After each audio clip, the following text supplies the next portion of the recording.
महोदय, अब तो हमारा तिरंगा झंडा भी हमसे ये पूछने लगा है कि क्या बात है भारत, आजकल फहराने से ज्यादा मैं कफन में दफनाने के क्यों काम आ रहा हूँ। महोदय, हृदय तो उस दिन फट गया जब बूढ़ी माँ अपने बेटे के चिथड़ों को देखकर बोली कि साहब, आप तो भर्ती में 1 इंच भी कम नहीं लेते, मैं आधा शरीर कैसे ले लूं।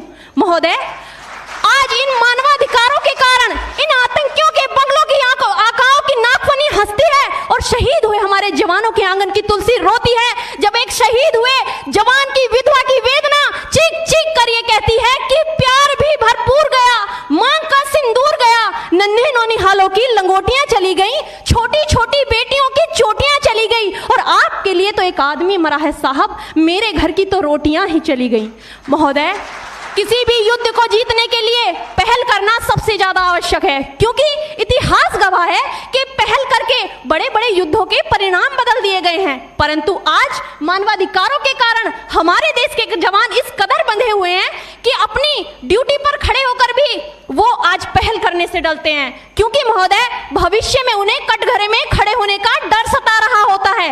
वो ये जानते हैं कि चाहे एक उग्रवादी की राइफल से निकलने वाली गोली को ये तय करना पड़े या ना पड़े कि वो किसे लगेगी, लेकिन हमारी राइफल से निकलने वाली हर गोली को ये निर्णय लेना पड़ता है कि चाहे वो किसी निर्दोष को लगे, दोषी को लगे या ना लगे, परंतु किसी निर्दोष को नहीं लगनी चाहिए। यदि ऐसा हुआ तो ना तो ये समाज हमें छोड़ेगा, ना ही तिल का ताड़ बनाने वाली ये मीडिया हमें छोड़ेगी। और महोदय, मानवाधिकार के तले किसी जवान को दबाकर युद्ध के मैदान में छोड़ देना कोई वीरता नहीं, एक आत्महत्या है। क्योंकि महोदय, फूल को श्रृंगार दो ये मुमकिन नहीं और एक वीर को झनकार दो ये मुमकिन नहीं। जो हाथ बांध दे सेना के, ऐसे मानवाधिकार का पालन संभव नहीं।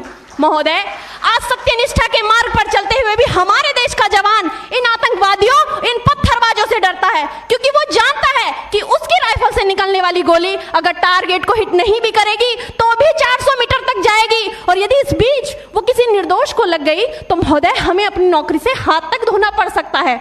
और महोदय, अपनी नौकरी को बचाने की खातिर एक जवान आज ये सोचता है कि चाहे सांप मरे या ना मरे, परंतु लाठी नहीं टूटनी चाहिए, क्योंकि आज हमारे देश के हालात कुछ ऐसे हो गए हैं कि चिरागों को हवाओं में उछाला जा रहा है, हवाओं पर भी रोब डाला जा रहा है। अरे हम ही तो बुनियाद है आंतरिक सुरक्षा की, और आज हमें ही नौकरी से निकाला जा रहा है।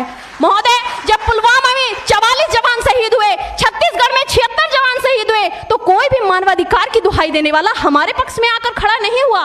परंतु जब जेएनयू विश्वविद्यालय में एक देशद्रोही के द्वारा भारत तेरे टुकड़े होंगे, अफजल हम शर्मिंदा हैं जैसे देशद्रोही नारे लगते हैं, तो सारे मानवाधिकार के ज्ञाता आकर उसके पक्ष में खड़े हो जाते हैं। तभी तो क्या कहा था उस देशद्रोही ने कि तुम एक अफजल को मारोगे, हर घर से अफजल निकलेगा। तो मैं भारत की बेटी अपनी भारतीय सेना की तरफ से आज ये ऐलान करती हूँ कि उस घर में घुसकर मारेंगे जिस घर से अफजल निकलेगा, वो कोख नहीं पलने देंगे जिस कोख से अफजल निकलेगा। उठो देश के वीर जवानों, तुम सिंह बनकर दहाड़ दो और एक तिरंगा झंडा उस कन्हैया के सीने में गाड़ दो।